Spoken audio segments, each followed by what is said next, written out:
Hello, everyone. Welcome back to Let's Eat.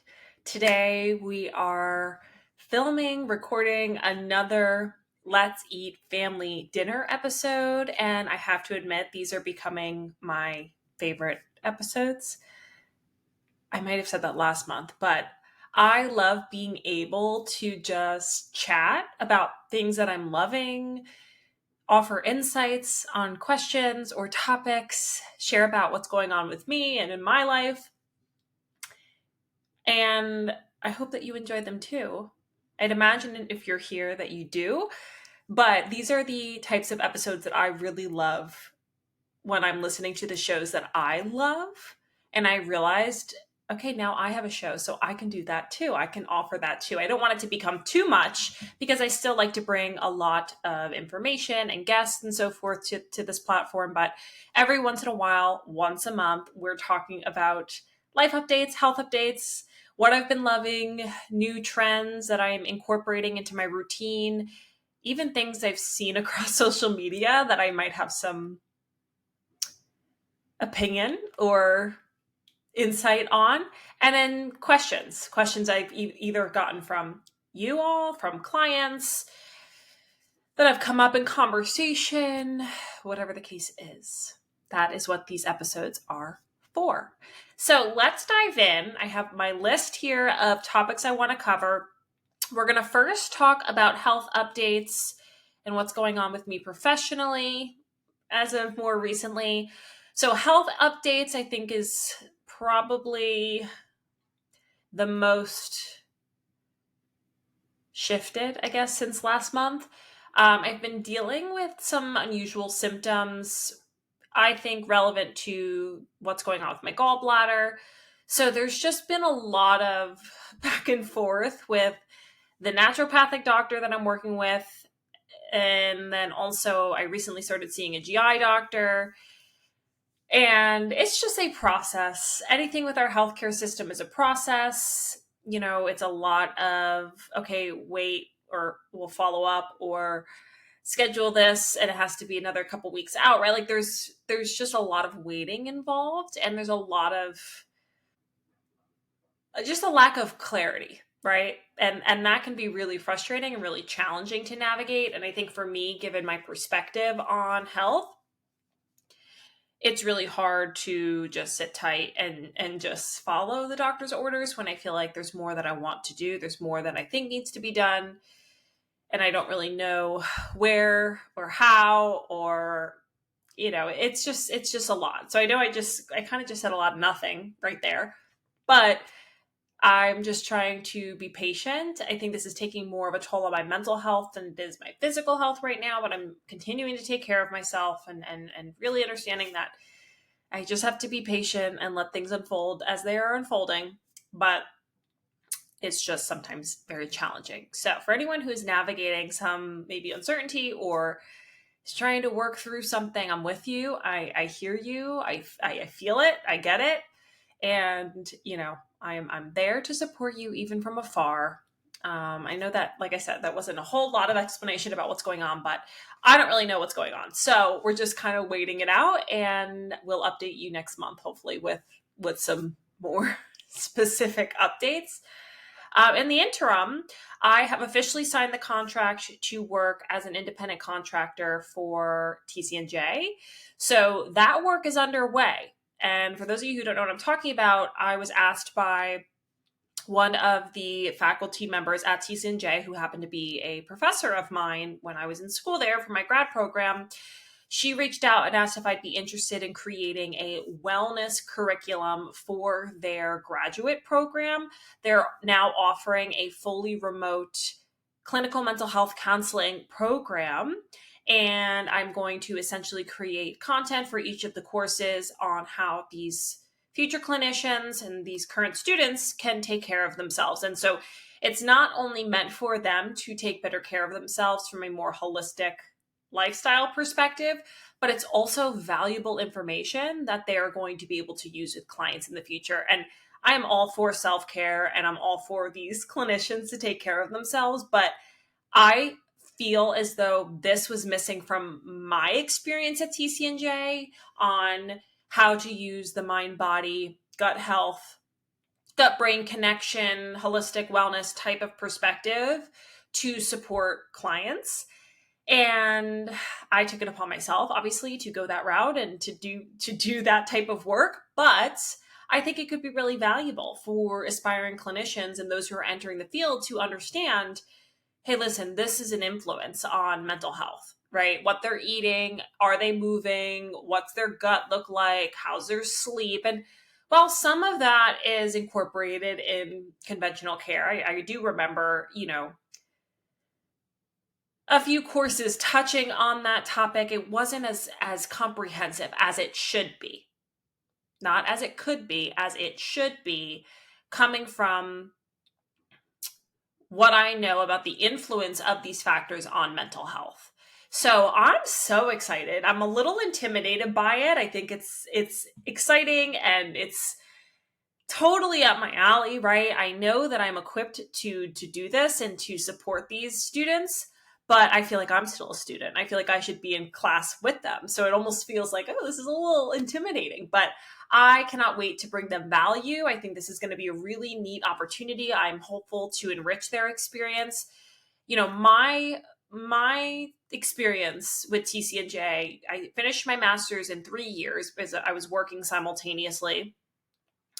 And it was mostly on campus. And I think about this program being fully virtual, and I'm like, well, that's not new. That's what they've always offered. But I realized the latter half of my my degree was during COVID. So of course it was virtual, right? So the first 2 years I was on campus, but I did take maybe 1 or 2 courses each semester virtually, including maybe a course or 2 over the summer. And then once it was COVID, that was when I finished up my second year and I started my internship. And my internship was fully remote. And that was from spring 2020, late spring 2020, all the way to spring 2021. So it was a full year doing everything remotely. So I have a little bit of experience in that department too, which I think will help, but I'm really, really excited. So the first chunk of my work is underway. I've been working on it this week.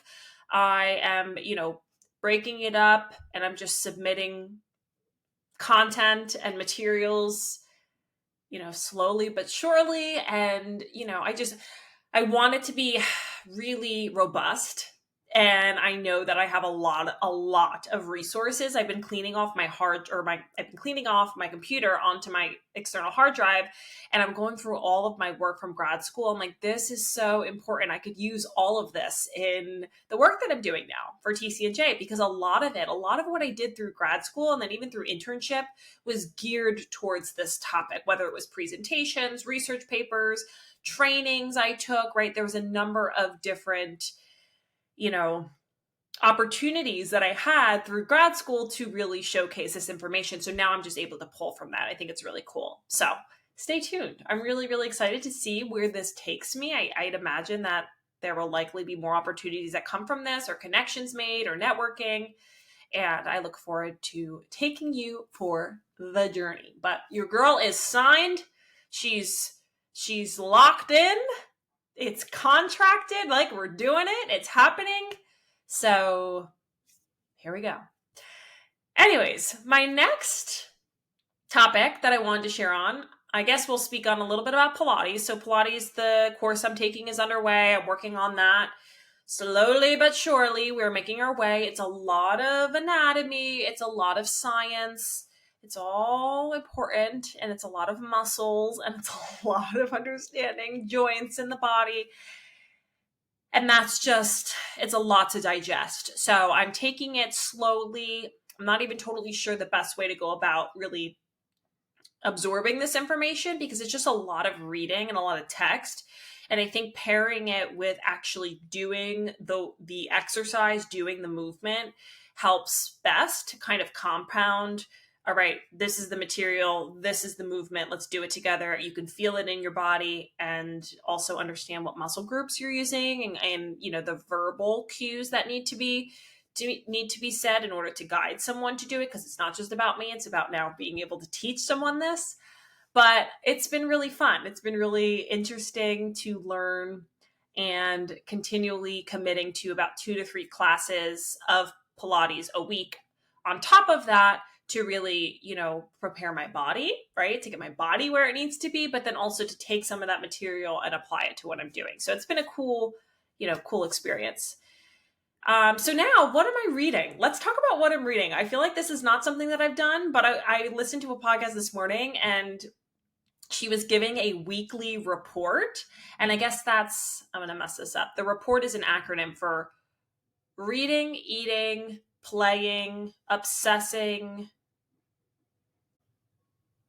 I don't know what the other R is. And I don't know what the T is. I think I definitely wrote it down. I definitely wrote it down. Stand by. Because I want to be sure. Recommending and treating. Okay. Reading, eating, playing, obsessing, recommending, and treating. So what are you treating yourself to? So I thought, let's talk about what I'm reading. Maybe I'll do these weekly reports again in the future, right? Where I just use this as my kind of structure. But for today, we're just going to talk about what I'm reading. So I'm reading The Power of a Habit. This is by Charles, I have it right here, Duhigg. This is one of those books that is up there with Atomic Habits being like a traditional habit building book, habit development book. So it was only a matter of time that I read it. But I will be honest, I'm making my way through it pretty slowly, as I do most books, because I read 10 books at a time. Unless a book really hooks me in, then I'll devote all of my attention to that book. But for the most part, I'm always reading a couple different books. So bear with me here. So I'm reading The Power of a Habit. I actually did not have this on my list, but I have the book here. It's The Psychobiotic Revolution. And this is all about mood, food, and the new science of the gut-brain connection. So really, really cool, but also slowly working through it. I'm reading, again, You Can Heal Your Life by Louise Hay. This is something that I recommend to every single person to read. It is a just completely different perspective on health. It's a lot about mindset and health, and it's really powerful. So I felt it was necessary, given what I'm navigating and how I'm feeling lately, that I reread this as kind of an opportunity to re-inspire myself. And then I'm also reading The Myth of Normal. And this is by Gabor Mate. I read one of his books, or I have one of his books. I don't know if I've actually gotten through the whole thing. But he is all about stress and trauma and on the development of disease. And his work is fascinating. So fascinating. And I think that this area really, really, really interests me, because what we know about stress, trauma, and the impact that has not only on autoimmune, because I know that there's a big connection there. Research does show that connection, but all illness and health outcomes that are not isolated to just mental health issues. It's incredible. It's incredible, that connection, and what trauma and stress does to our microbiome, what it does to our body's ability to function. And not to say that stress later in life doesn't also impact that, but more specifically, adverse childhood experiences and growing up in a toxic household, or experiencing neglect, or being a child of, alcoholic parents, or fill in the blank, right? There's a number of different trauma definitions of trauma that can be considered in relation to long-term health outcomes. And he really dives into it. And it's scary, and it's important, and it's real. It's so real. And it's another illustration of the mind-body connection. It's another illustration of how our physical health is our mental health, and our mental health is our physical health. So it's just a really fascinating book. It's called The Myth of Normal, and I highly recommend it. I'm slowly but surely, as I said, making my way through it. But that is my priority right now, because I'm really wrapped into it, and I think it's just such an important conversation to be had. And I hope that you consider it if this topic interests you. It's a newer book, so it recently was released, and I think it's just a topic that's not discussed enough. And even further, it's it's a topic that isn't explored enough in mental health care. And that to me is a problem, right? That's a problem, is that this is not considered. I had clients when I was a therapist who were navigating autoimmune, or, I remember I had a client, she was 19 years old, I think she was, and she was dealing with MS. And she grew up in a very toxic household. And I couldn't help but mentally make that connection. And of course, every case is different and there's lots of contributing factors, but my mind always went to that. Right. And to this day, I read these books and I think about this particular client or other clients I've worked with, right, who have a similar health history or health issue, and then, what they experienced earlier on in life. So I just think this needs to be considered. There needs to be more of a joining of physical and mental health care. There isn't a joining, and there isn't an interest in joining. And I think if we are more collaborative in our work, there could actually be a lot of change made.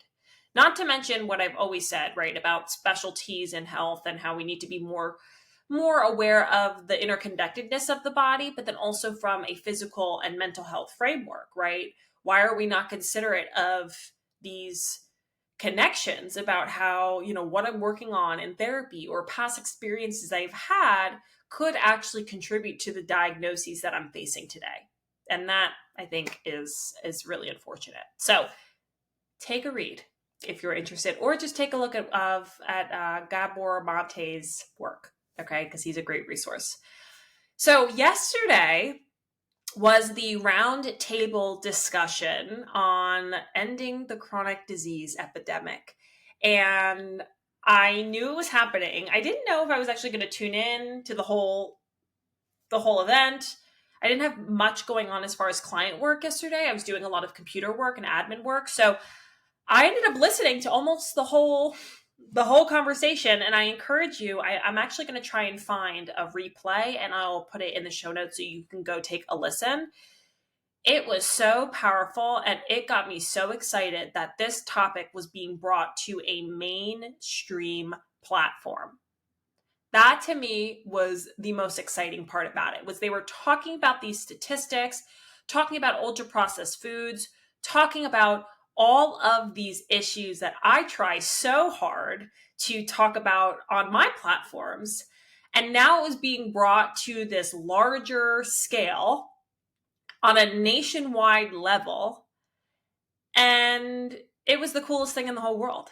Like, it took me a solid 15 minutes to sit there and listen and just be, is this like really happening? Like, I was watching it and I was like, is this for real? Like, am I actually watching this right now? Like, how freaking cool, right?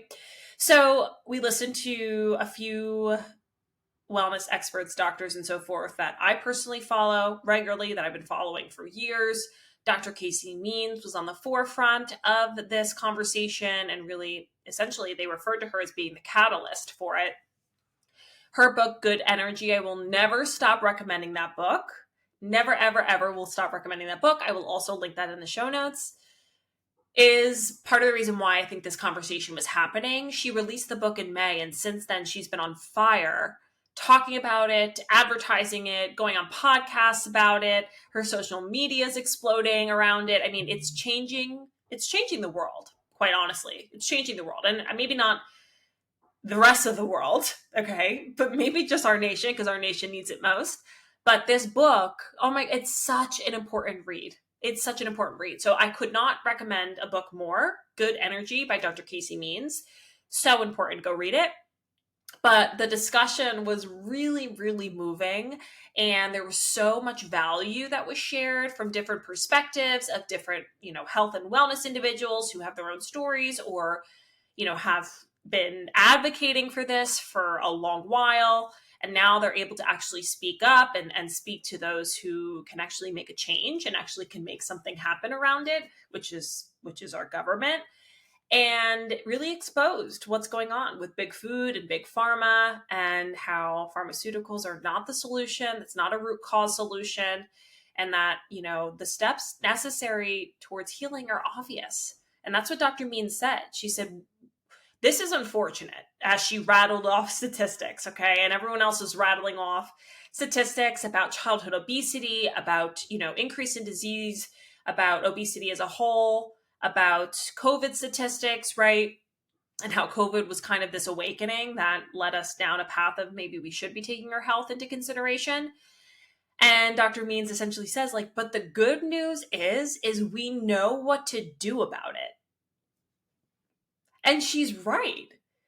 She's so right. We know what to do about this issue. So we just need to start doing that. But it has to be exposed. It has to be shown, like, this is not working. So what do we have to do instead? And I love that perspective, because it's not like we're sitting here scratching our heads saying, oh, well, why is this happening? I think some individuals are, and they don't want to acknowledge the reality of what's going on. But the research shows, no, but this is what's going on. Like, this is the reality. This is what's happening. And if we just took a closer look at the fact that this is not getting better, our healthcare continues to spend money. We continue to spend money on treatment for these issues, and the rates continue to rise. We're doing something wrong here, right? There's something that's not right here. So this conversation, this discussion was really about driving that point home and talking about how problematic it is and exploring the childhood obesity epidemic. And that really, really, really disgusts me, honestly, the rate at which childhood obesity is rising. The argument that they're trying to push that it's a genetic issue. I said this on my Instagram stories today. It's not a genetic condition. If two parents are considered obese, it's not a genetic condition that they're passing down to their children. It's an intergenerational issue where that is an issue rooted in their lifestyle and their nutritional habits. It's not about what genes they're carrying, right? So it's what they're passing down in terms of habits and lifestyle. It's not what they're passing down on a genetic level. And that's the root of childhood obesity, is what are the parents doing? And what the parents are doing is what most Americans are doing. And they're 93% of Americans are metabolically unhealthy, and they're not taking care of themselves as they should. They don't have the research. They don't have the resources. They don't know how to do it. They're sick. They're suffering. And we're simply not drawing attention to what it is we're eating, what type of lifestyles we're leading. And that is then influencing our children, because they rely on their parents. They rely on what they're being fed, and that is their primary caretaker, right? What, they can't make these decisions for themselves. RFK Jr. said the most profitable thing in America is a sick child. And that is because these children are being medicated at such a young age. And then from that, at 6 years old, if they're given medication for whatever it is that they're being medicated for, I mean, they're trying to push the age for Ozempic down to, younger and younger. If they're being treated for this, but their lifestyles are not addressed and their conditions are just being managed, that inflammation that is still there, that metabolic dysfunction is still there, that leaky gut is still there, all of these issues are still there. So we continue to see issues pile and pile and pile and expand and become more of a larger issue, and then a larger issue, and then a larger issue. And if we continue to just treat that with medication, we're looking at a lifelong dependency on medication and probably a subpar life, and maybe even premature death, right? That's the reality. So this conversation really got me excited and hopeful. I hope that you'll go listen to it if you have the time, which this is not political. This is an issue of humankind, okay? And I mean that so strongly, that this is not about one political party versus the next. This is not about anything in that regard. This is about humankind. And every single one of us is affected by this. So you cannot look the other way when you are literally one of many who are impacted by it, right? You can't deny you are impacted by this in some way, whether you yourself, your future children, your current children, or a loved one is impacted in some way by chronic illness or health concerns and so forth. Okay. So that's my update. I know that was kind of like update, and then like hit it hard with some real hardcore things. But I love this topic, and I will openly, outspokenly talk about it because of how important it is. Okay. So let's get into what have I been loving? And this list is always hard for me to make because I always have so many things that I love. Okay, so many things that I love. So let's narrow it down a little bit.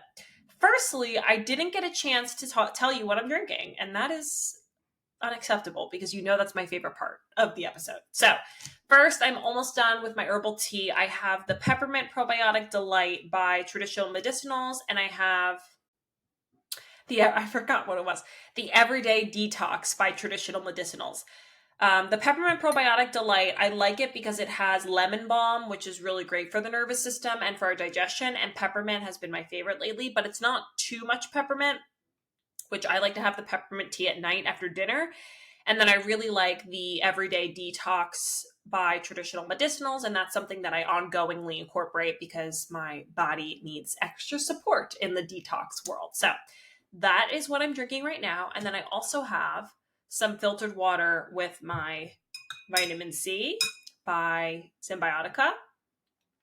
I was kind of feeling under the weather yesterday, feeling better today, but still not quite. I think I'm fighting something, so I'm just giving my body a little bit extra love by adding the vitamin C to my day. I've also been doing a lot of ginger, turmeric, did a lot of herbal tea yesterday, did a lot of bone broth yesterday, continued with nourishment as usual. I said on my stories, we need to be supporting our body when it's navigating a sickness or trying to fight something off because it needs the resources in order to do that. So I suggested to anyone who might be in the same position as I am, even though it might not be easy, because I think a lot of times when we're not feeling well, that's like the last thing on our minds, or we don't have an appetite, you can get in some nutrition. Even if it's just a cup of bone broth throughout the day, that gives you at least some nutrition. It's great for your gut lining.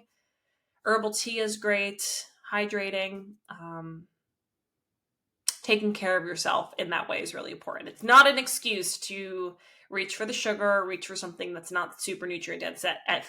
If at any point you want to prioritize your nutrition most, it's when you're feeling sick or you're under the weather or you feel like you're fighting something, and get a lot of rest. Always important. Okay, so what have I been loving? Lately, I've been doing a cup of bone broth first thing in the morning, and I love it. I love it, especially now that the weather's changing and it's getting cooler in the morning. Today, I think it's a high of like 65 or something, which is like the coolest it's been yet. So the bone broth in the morning is soothing. I get a little protein in the morning, and I do it up with lemon, apple cider vinegar, ginger juice. I had homemade bone broth, and I made it last week, and I think I'm just going to make it homemade for the rest of my life, honestly. Number one, it tastes so good. It's also more cost effective to do it that way. I shared on kind of my process and how I do it. But if you can make your own, make your own, because you're making so much more. I make probably 80 ounces of it when I make it myself, and I'm paying maybe collectively $16, $17 for it versus buying, I don't know how many ounces it is, but like a smaller, much smaller amount, and paying like $7 for the one. I think it's like $10 for another one that I like. So it's really more cost effective to make it myself. And then I can load it up with what I want. I do carrots, I do onion, I do celery. I do lots of seasonings and spices. I've done fresh ginger root. I'll do fresh turmeric root, apple cider vinegar. I mean, you can load it up. I put it in my crock pot, 24 hours, good to go, and it's so good. And that lasts me. I probably do maybe 6 to 8 ounces, maybe 8 ounces every time I have a cup. So doing like an 80-ounce batch, give or take, that lasts me for, almost 2 weeks of morning bone broth. And I love it. So that is what I've been loving. I do that in the morning with my greens. And I do still have something to eat before I have my matcha, but that is just something warm, soothing. It's good for digestion. Your gut loves it. So highly recommend. I recommend bone broth at any time of day, honestly, especially now that we're moving into the colder months. But in the morning, it's just It's good. Next, I recently partnered with Mud Water, and I'm really excited about this brand. I think what they're doing is really cool. And I want to rattle off 3 of the products of theirs that I tried, and I'll tell you which one's my favorite. So, first and foremost, they have their traditional mud, and this is very chai-esque, okay? Because there's chai in it, but it also has adaptogenic mushrooms in it. It has turmeric, it's unsweetened, it's organic. So it's a really powerful anti-inflammatory, honestly, blend of ingredients that honestly make it a really good alternative to coffee. It has lower caffeine, which I think is great for a lot of people who are either sensitive to it or just try to stay away from it. And I did it up with some coconut milk and I did some honey in it. And it was so good.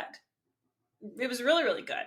Now, the second one is a matcha chai. This one was a little bit more of an adjustment for me because I'm so used to my usual matcha. So they have the chai in it. I was like, whoa, this is different.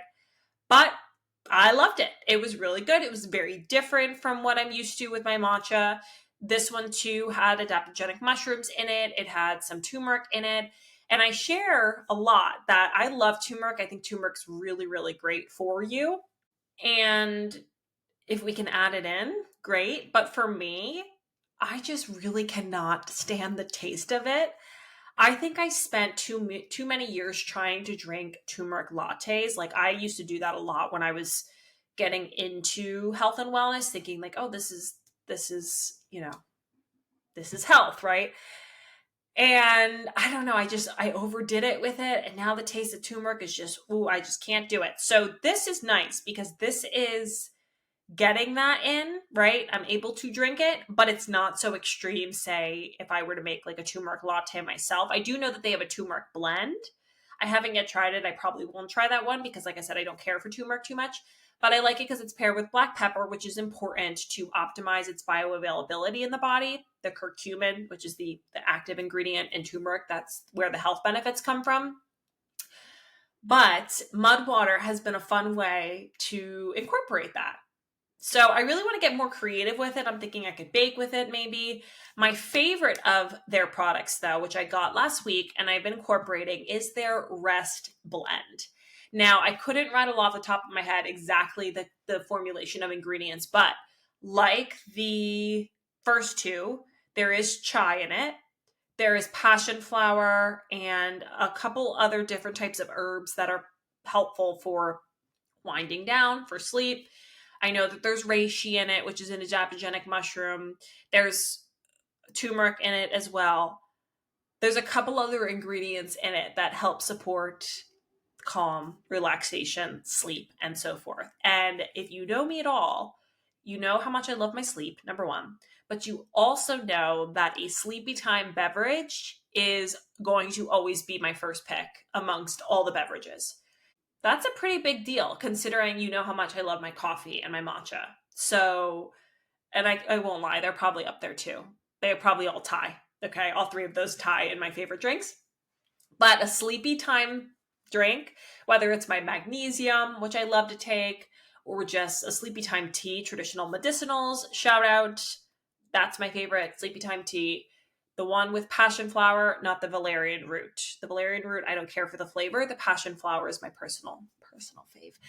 And then now this rest blend by Mud Water. And what I do is I make it at night, of course. I had it with the Bachelorette last week and it was lovely.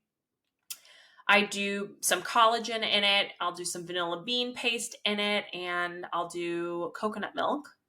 And I just do one of my little baby mugs. Don't need a whole lot.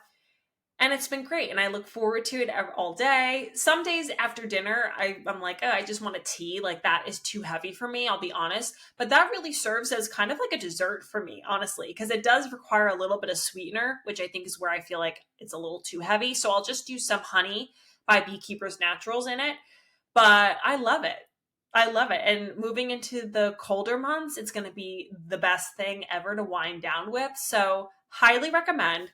I will put the information in the show notes if you want to try. It really is just something to have in your pantry. It can serve as an afternoon pick-me-up, which I love because it's not heavy on the caffeine. And then the rest blend is my favorite.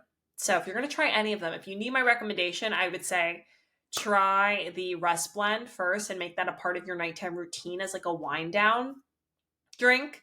It's so cozy and I love it. And the link is in the show notes if you want to try. Next, I have been really leaning into low tox, non tox products. And I know that I have kind of been doing that for a while now, but more recently, I've really kind of taken a deeper dive into it. I shared on my Instagram a reel the other day of like my low tox, non tox shower essentials. I am waiting on a non toxic pumpkin spice latte candle. I'm so excited. I'm waiting on fall hand soap as well. And my shower, I shared, like I said, is pretty much entirely non toxic, I would say, low tox, non tox. And that's really kind of how I'm going about it, right? Almost like by routines or by rooms. Like all of my laundry's good. My dishwasher detergent's good. My dish soap, I had so much of this one dish soap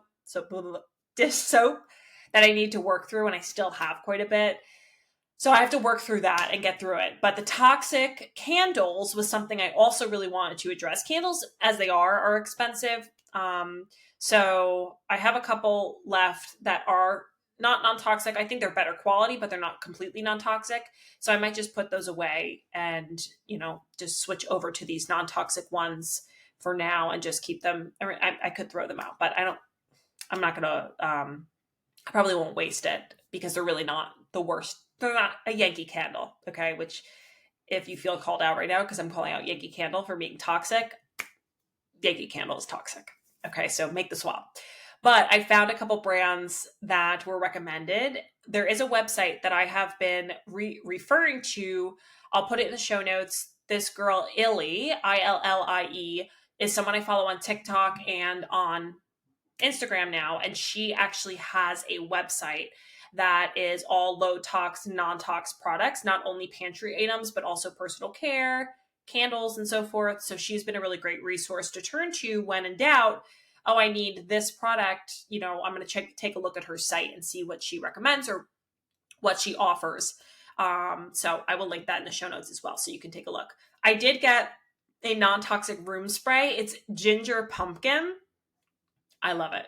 I love it. So as always, all of my non-toxic swaps are linked in my Amazon storefront. So you can go there, take a look, take a shop, peruse around, and buy some for yourself if you're interested, or just take a look, see what's there.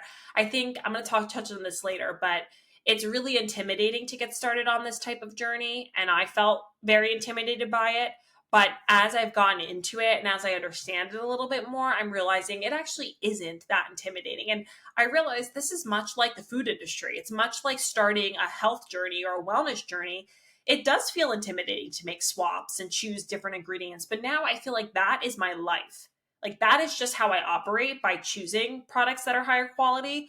I don't even look at some of these other products that are in the grocery store, and not because it's like, oh, I'm above them, but it's just not what I buy anymore. I just don't shop in these aisles anymore. I don't buy them. So I have no reason to look at them or go down the aisles.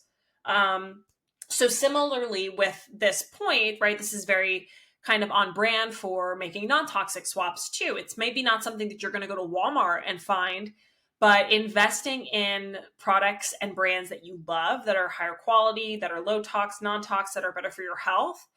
Once you do it once, then you always know, oh, this brand is non-toxic. Or, the few brands that I've recommended before that are just kind of tried and true.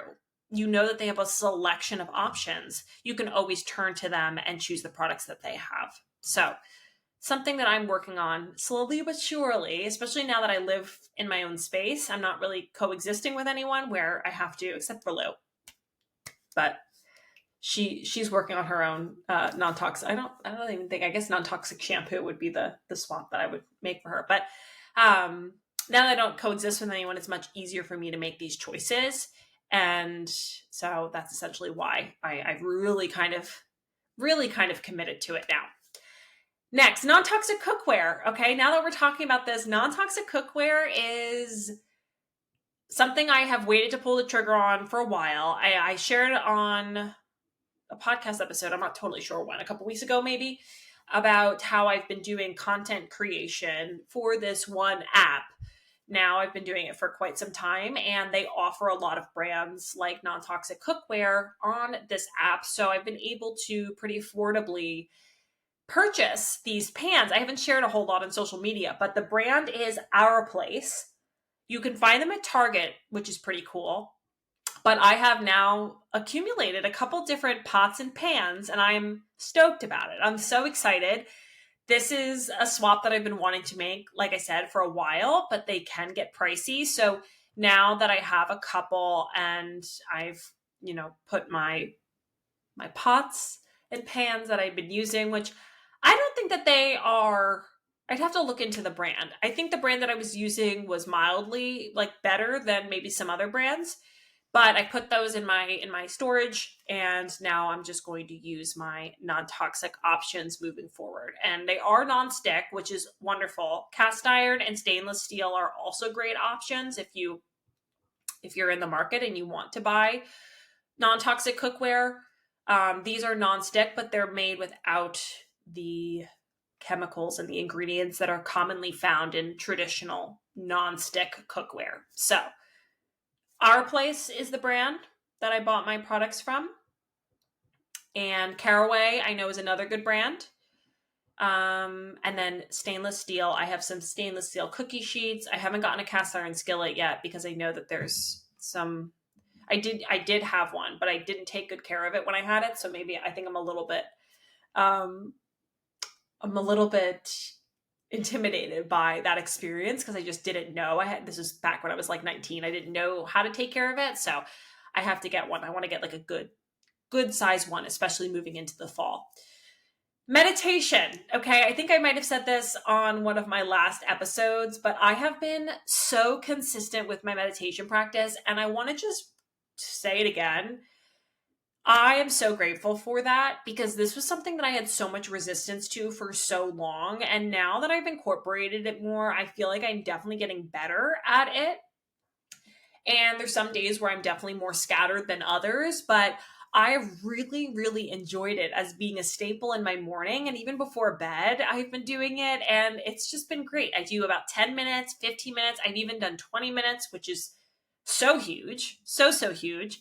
And it's just been really great. It's been really, really great. So I'm so glad that I really pushed myself to lean into it, to practice it, to do it more. My journey is still underway. It will be an eternal journey, but I've really found to appreciate it as a part of my morning. I'll either do it, before my workout, or I'll do it immediately after as kind of like a cool down. I use the Peloton app mostly. I guess I would say all the time, not just mostly. I probably use it 98% of the time. And that has been really helpful because there's structure. I have a couple instructors that I really like that I use, so that also helps. But they have classes you can take that are 5 minutes, 10 minutes, 15, 20, 30 minutes. And I've really, really enjoyed it. So I encourage you to give it a shot if this is something that you have considered, or it's something that you've also had kind of this ongoing back and forth, maybe a little bit of resistance to.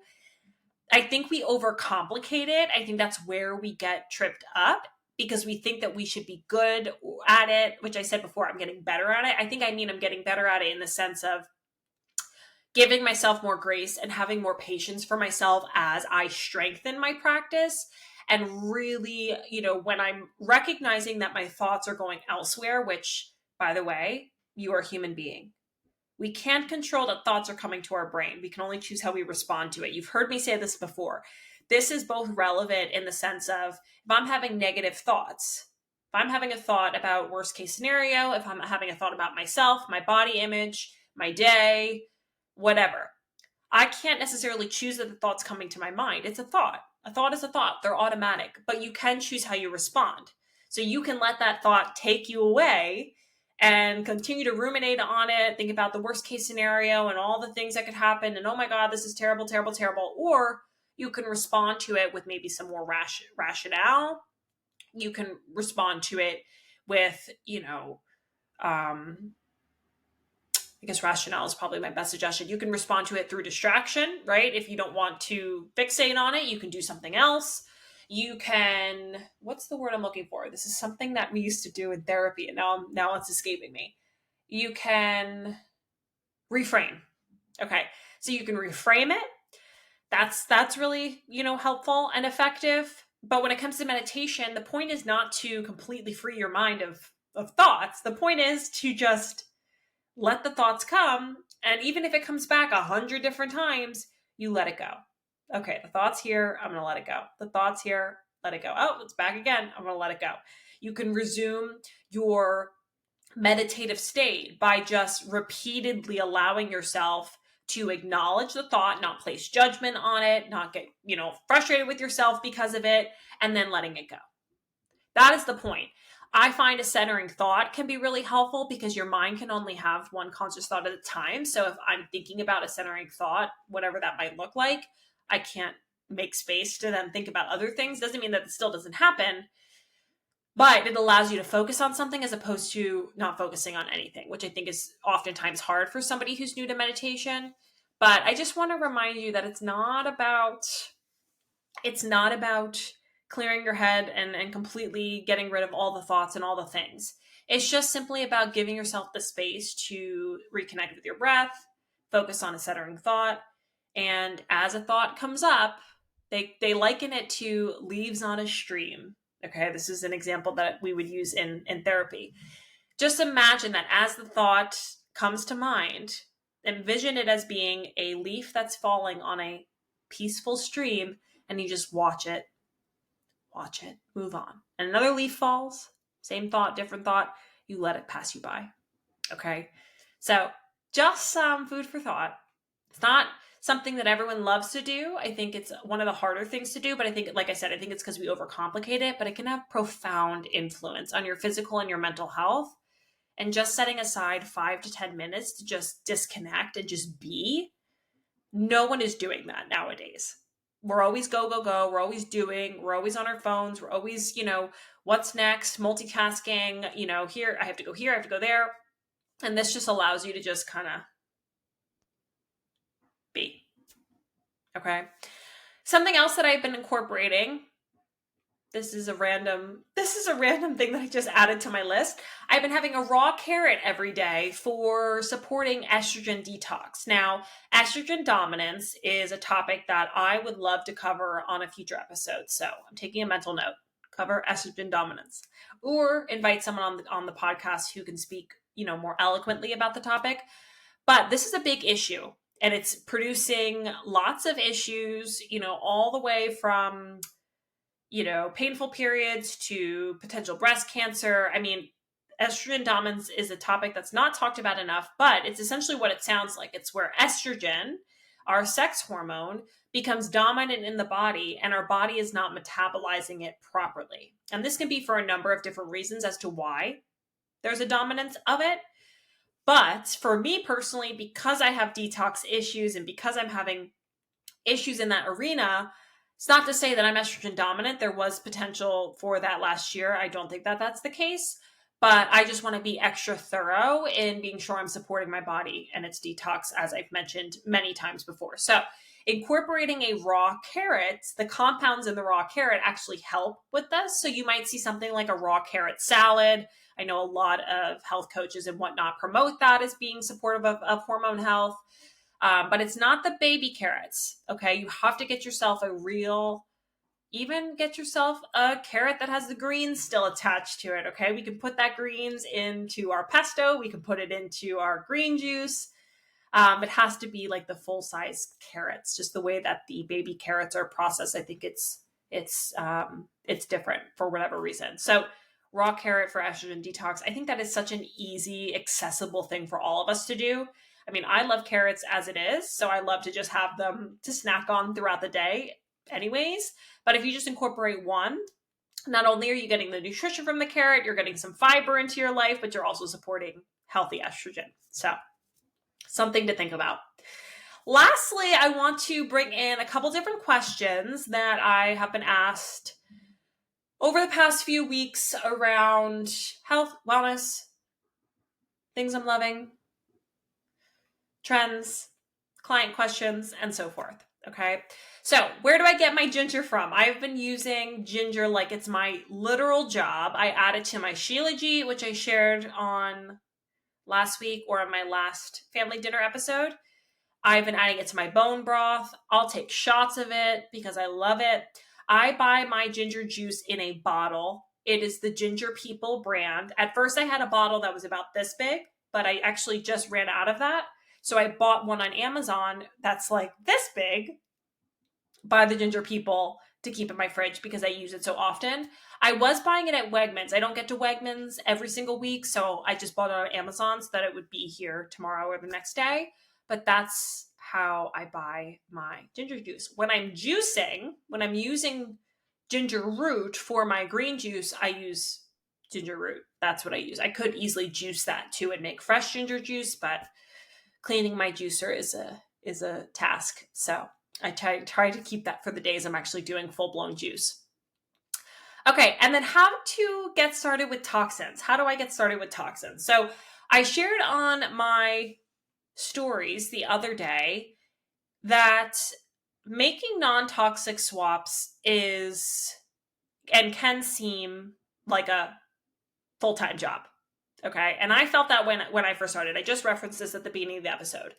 So the expectation is not that you're going to make these swaps all in a matter of a week. It's just not possible. You're going to lose your mind. Okay.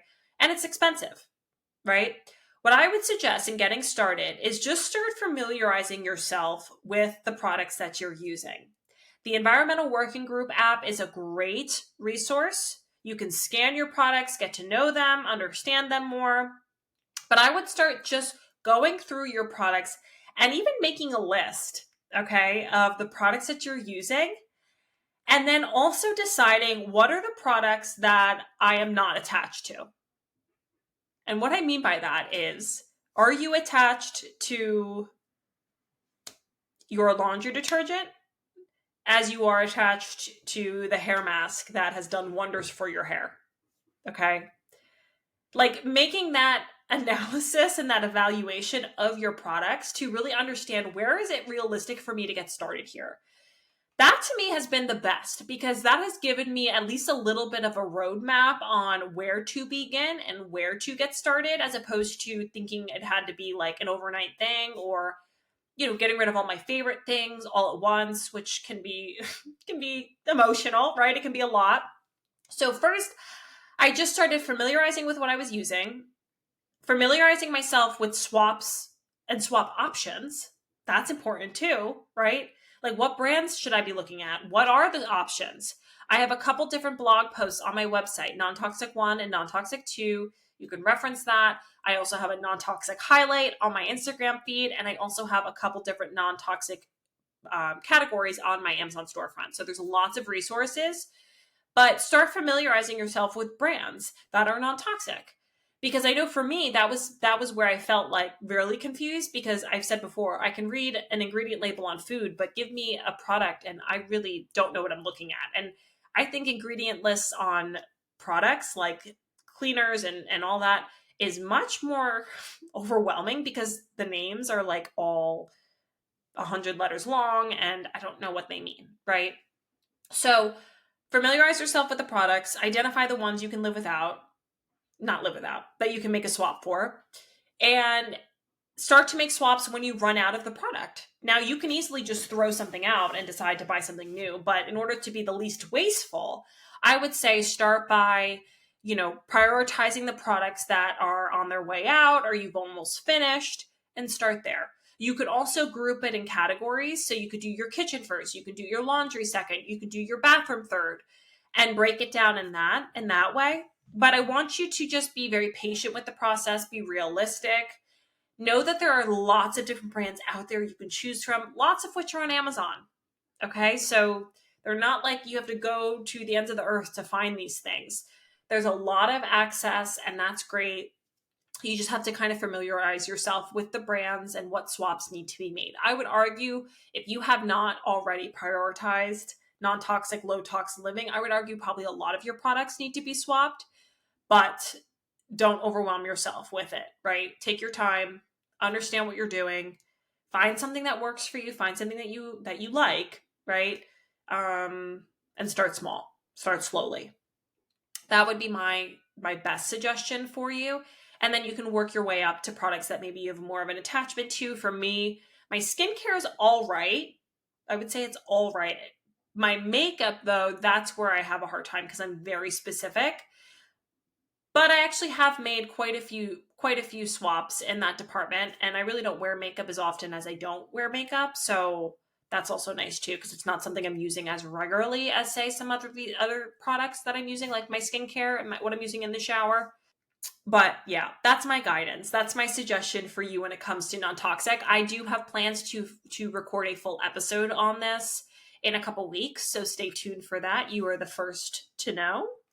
But I'm with you on it because I get it. And I was there at one point. I was like, oh my goodness, how am I supposed to do this? But the point I was making on Instagram the other day is our liver being so overburdened with toxins. It's called our toxic load. And if it's already responsible to process the toxins that's in our food, that's in the air, that's in our environment, that's like out of our control, right?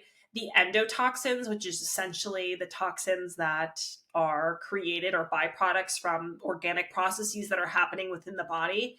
If all of these, all of these components are already placed on our liver, then all of these additional toxins that we're voluntarily putting on ourselves, that just puts extra burden on our liver.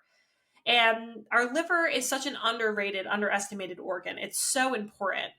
So we really want to be considerate of this. And while we can be proactive in our dietary choices to support our detox pathways, which I've talked about extensively in terms of supplementation, foods that we can be eating, and so forth, why are we trying to swim upstream?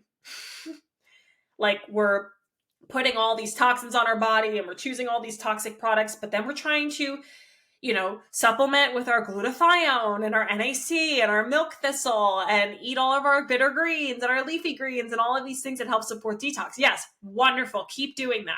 Keep doing that. But also, why not just remove the products that are also causing the burden?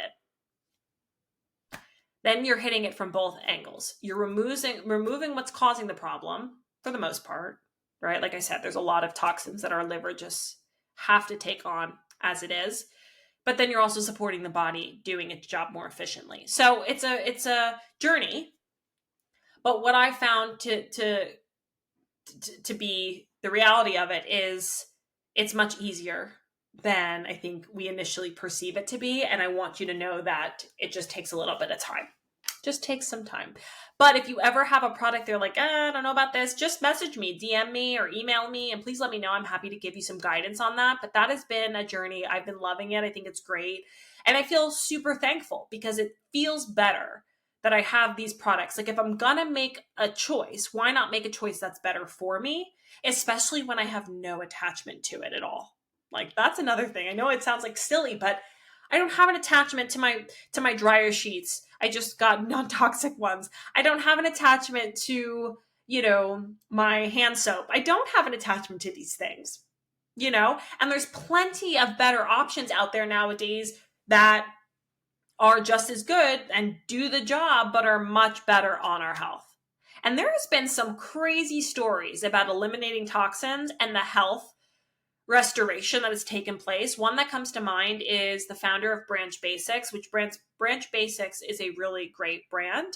Definitely take a look at their brand, but she has been on a couple different podcasts where she's talked about the miracle that came along of eliminating toxins from, it was either her life or her child's life, I forget exactly the story, and what an impact it made on her health, on his health or her health, I forget, all of their health, right? So it's pretty wild how much of a burden this can have. And especially as women, we're putting on thousands of chemicals on our skin over the course of a year, and on our face and on our body. That's another thing I could suggest. Whatever you're putting on, whole body lotion, body oil, sunscreen, self-tanner, make that swap. Make that swap first. Something you're putting on daily, deodorant, perfume, make that swap first. The things that you're using once in a while, don't run to make that swap. If you want to make that swap, that's great. I think starting anywhere is great. but why not start with the things that you're using more regularly, the ones you don't have so much of an attachment to maybe, and go from there. Okay, so I am so excited. We are entering October and November. Those are the 2 best months of the year. Don't try to tell me I'm wrong, because I'm not wrong. I love October and November, and I'm just so excited for the fall, the cooler weather, the leaves, pumpkin.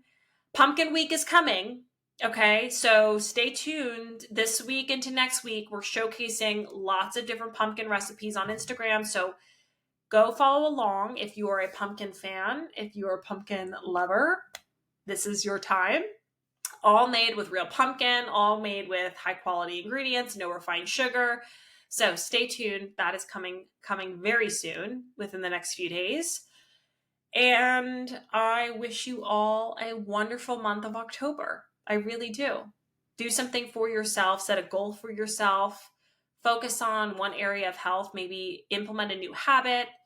There's so many different things that you can be doing that are not costly, that are a way to invest in your mental and physical health. So do a little bit of a self-analysis and decide what that looks like for you, what it is that you need.